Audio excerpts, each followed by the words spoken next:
Bonjour à tous, bienvenue dans votre magazine. Au sommaire de cette édition, 11 églises taillées dans la roche et des siècles d'histoire. Lalibela en Éthiopie est l'un des sites les plus époustouflants du patrimoine en Afrique. Après 2 ans de guerre, les travaux ont repris pour préserver ce joyau. L'apiculture séduit les jeunes en Tunisie. Ils sont nombreux à se reconvertir, un secteur qui permet aussi de préserver les abeilles indispensables à nos écosystèmes. Le kente, issu de la noblesse et sa matière première, il se fait l'ambassadeur de savoir-faire ancestraux qu'il croise avec des lignes contemporaines. Le styliste Aristide Loy est notre invité. Elle est surnommée la Jérusalem d'Éthiopie, Lalibela du nom du roi qui fit édifier 11 églises rupestres dans cette région montagneuse située à près de 700 km d'Addis Abeba. Le projet de restauration lancé en 2019 a été suspendu pendant le conflit armé qui a opposé forces gouvernementales et indépendantistes du Tigré. Les travaux ont pu reprendre récemment. La population locale est très impliquée dans la sauvegarde de ce précieux patrimoine. Notre correspondante Clotilde Hazard s'est rendue sur place. Après 2 ans de guerre, les travaux ont enfin pu reprendre pour sauver les églises de Lalibela. Façonnées dans la pierre, elles sont fragiles et menacent de s'écrouler. Il y avait un espace qui s'était ouvert comme ça, donc on l'a bouché. Après l'avoir bien nettoyé, on l'a reconstruit avec des pierres. On a dû le couvrir de mortier, puis le lisser. On essaye toujours d'avoir le même résultat que l'ancien.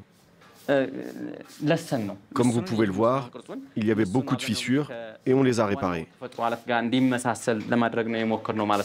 Un bachot a participé à la construction de 3 ponts en pierre et des contreforts pour valoriser le site. Il fait partie des 32 artisans formés dans le cadre du projet financé par la France qui ont acquis de nouvelles techniques. Ça reste de la taille de pierre parce que tout est géométrique. Mais voilà, c'est la première fois qu'il fait ça. Donc on est parti d'un dessin, c'est un relevé en fait, d'une fenêtre d'une des églises. Et donc il a fait tout le process en fait, découper le gabarit, le poser sur la pierre, le tracer et ensuite le tailler. Des centaines d'habitants travaillent sur le chantier, des emplois bienvenus dans une ville en crise après l'épidémie de Covid et la guerre. Le travail est intéressant. J'espère que ça va continuer comme ça car beaucoup de personnes n'ont pas d'emploi ici. J'espère qu'elles auront aussi la chance de travailler avec nous.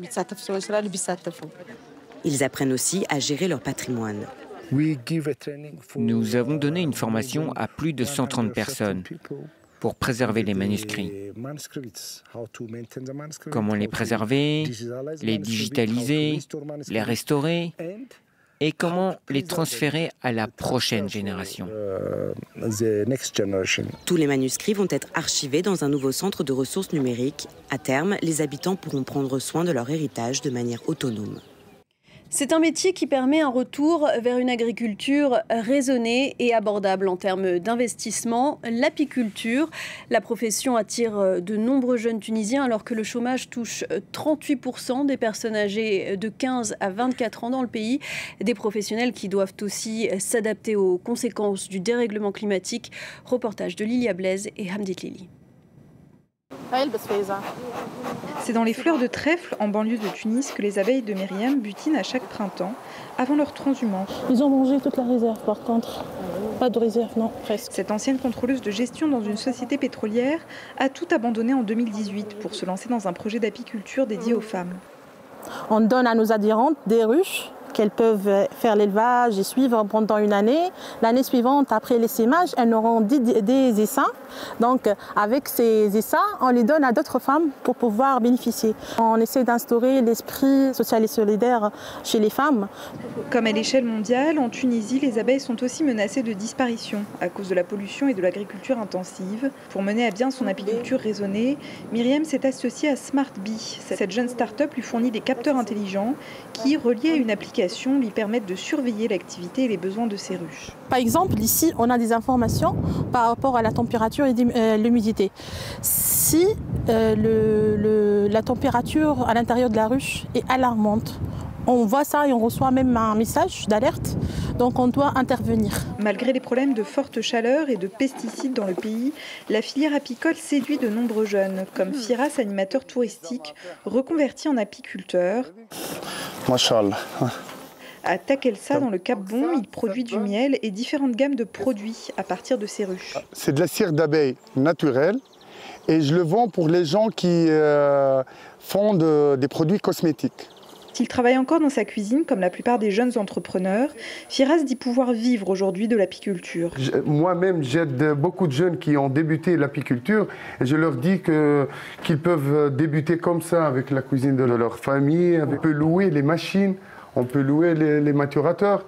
L'Organisation des Nations Unies pour l'alimentation et l'agriculture vient d'octroyer un financement de 500 000 $ pour soutenir l'apiculture en Afrique du Nord avec l'Union du Maghreb arabe. Bienvenue à Kiki Déni, bientôt sur vos petits écrans. Cette série est tournée au Burkina Faso à proximité de Ouagadougou.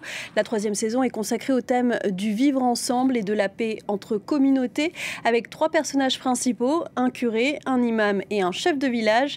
Écoutez l'un des acteurs, Raspane Ouedraogo. Qu'on parle d'intégrisme, qu'on parle de sécurité, qu'on parle de cohésion sociale, de vivre ensemble, c'est partout aujourd'hui, c'est la grande question. Que ce soit en Europe, que ce soit dans les Amériques, que ce soit en Afrique, aujourd'hui c'est la grande question. Comment faire pour vivre ensemble ? Ces tailleurs allient tradition et modernité, à la fois sobre et élégant. Aux couleurs vives, ils sont imprégnés de fantaisie et de poésie. Sa matière première est un peu sa signature, le kente. Bonjour Aristide Loy. Bonjour Valérine. Merci d'être avec nous. Merci, c'est un plaisir. Alors, vous êtes styliste et créateur de la marque unisex Kente Gentleman et vous venez de remporter le prix Designer Africa Fashion App 2023. Tout d'abord, pourquoi avoir choisi le kente ? Alors, le kente, c'est un choix assez symbolique, dans le sens où c'est un pagne qui est issu de la région de Côte d'Ivoire et du Ghana, la région ouest africaine. Et donc voilà, c'était un peu un hommage à ce textile qui est un peu l'un des vestiges culturels de l'Afrique et de l'Afrique de l'Est de l'Ouest en particulier. À l'origine, c'est un tissu royal et de noblesse ? Absolument, c'est un tissu royal de noblesse. Et des fois même, on a du mal à le couper parce que ça a beaucoup d'histoire, beaucoup de noblesse. C'est un tissu qui se conçoit depuis le XVIIIe siècle dans plusieurs zones de l'Afrique et notamment en Afrique de l'Ouest. Ouais. Est-ce qu'il s'agit pour vous de préserver un héritage culturel, mais aussi de vous le réapproprier, de le remodeler ? Oui, absolument, parce que on a plutôt tendance à penser que le wax, c'est l'étendard de la mode africaine. Et moi aussi, je le pensais lorsque j'étais aux États-Unis. Et à mon retour en Côte d'Ivoire... Alors qu'en plus, ce n'est pas un tissu africain à l'origine, c'est hollandais. Exactement. Donc voilà, ce sont plutôt nos parents et nos grands-parents qui s'en ont appropriés. Et finalement, à mon retour au Bercail, j'ai pu découvrir le kente, le bogolan aussi, le mode cloth aussi qu'on appelle. Et j'ai pensé qu'il était encore meilleur d'utiliser ce pagne-là parce qu'il venait chez nous. Et ce qui est intéressant aussi, c'est qu'avec la collaboration avec des artisans, je suis capable d'apporter ma propre identité à cette création-là et confectionner des pagnes assez différents, assez innovants et apporter un nouveau souffle. Justement, il y a aussi chez vous cette volonté de favoriser des moyens éthiques de production et de consommation de vêtements ? Oui, absolument, parce que déjà la mode chez nous, c'est fait à la main, tout est fait de manière artisanale.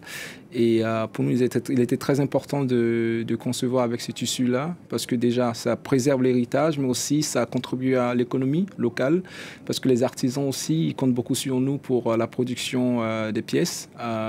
Et ce sont des artisans qui sont en concurrence avec beaucoup de textiles d'ailleurs, et aussi avec beaucoup de vêtements de seconde main qui ne sont pas de très bonne qualité d'ailleurs, qui pourrissent un peu notre marché. Donc voilà, c'est dans ce sens-là et d'aider à contribuer à l'essor de cet héritage culturel, mais aussi à l'économie locale. Alors, quelles sont vos inspirations ?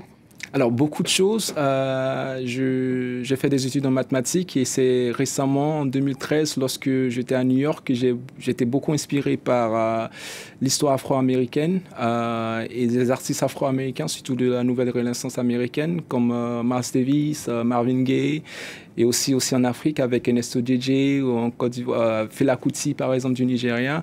Donc mes inspirations sont multiples. Ça peut être une musique, ça peut être une époque, ça peut être un poème que j'écris souvent, ou ça peut être un film aussi qui a justement inspiré la toute dernière collection. Donc voilà, mes inspirations sont multiples et je suis de cœur à vraiment créer en fonction de ce qui m'inspire, on va dire. Vous faites partie de cette génération qu'on appelle les ripats. Après avoir vécu aux États-Unis, vous le disiez, vous êtes rentré vivre en Côte d'Ivoire. Ouais. Pourquoi avoir choisi de lancer votre marque Kente Gentleman en Côte d'Ivoire? Oui, il était essentiel parce que je pense qu'on a tout ce qu'il faut en Côte d'Ivoire. On a des jeunes qui sont pétris de talent dans la couture, mais aussi dans la confection artisanale de textiles. Et c'est dans ce sens-là qu'il fallait tout faire à la maison. Et puis ensuite montrer au monde, au marché international qu'on est capable de faire des très belles choses, et qui est le cas. Donc voilà, pour moi, c'était plus simple d'être présent sur place à Abidjan, investir dans mes communautés et aussi élargir un peu ce qu'on fait et montrer que voilà, le continent et la Côte d'Ivoire en particulier est capable de faire des très belles choses.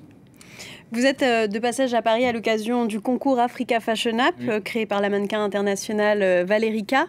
Et vous avez été sacré designer Africa Fashion App 2023. Qu'est-ce que représente cette récompense pour vous? Beaucoup d'émotions. Beaucoup d'émotions aussi. C'est aussi la reconnaissance de 5 ans de travail. Et aussi la reconnaissance que je suis aussi fier pour les collaborateurs, les artisans avec lesquels je travaille, parce que ce prix-là, c'est pas seulement pour moi, ni seulement pour la marque, c'est plus grand, c'est toute une communauté d'artisans de tailleurs avec lesquels je travaille. Donc pour moi, ça représente beaucoup. Ça montre aussi parce que je suis autodidacte, j'ai pas fait d'études de mode, donc ça représente le fait que voilà, on est sur le bon chemin et puis voilà, on va continuer avec plus d'efforts. Et qu'est-ce que vous a apporté ce concours avec, je crois qu'il y a des masterclass menées par la maison couture Balenciaga? Oui, alors beaucoup, dans le sens où ça nous présente une fenêtre de présenter aussi à Paris, qui est aussi une capitale de la mode internationale. C'était aussi l'occasion de présenter ce qu'on fait de mieux. Et le fait de gagner le prix aussi, ça représente beaucoup pour moi, pour la marque aussi. Elle est très jeune, donc on va continuer dans cette lancée-là. Et Balenciaga aussi, c'était un plaisir de rencontrer la directrice, de parler, de découvrir un peu ce que fait l'une des maisons les plus prestigieuses, les plus établies, et aller dans ce sens-là et continuer à apprendre, continuer à découvrir et puis s'imposer un peu plus sur le marché international. C'est quoi la suite pour vous? Écoute, on va rentrer à Abidjan et célébrer déjà cette victoire et puis aussi continuer à présenter une nouvelle collection. Je serai de retour à Paris en septembre et continuer à lancer. Et puis dans le futur proche, on va essayer d'établir une maison où on aura les plisseurs, les plumassiers et puis les brodeurs pour effectivement établir encore plus la marque et puis s'intégrer dans les marchés beaucoup plus élargis. On vous souhaite beaucoup de succès. Merci beaucoup. Merci Aristide Loy d'avoir été l'invité d'Afrique Hebdo. Merci beaucoup. Et merci à vous de nous avoir suivis. À très vite sur France 24.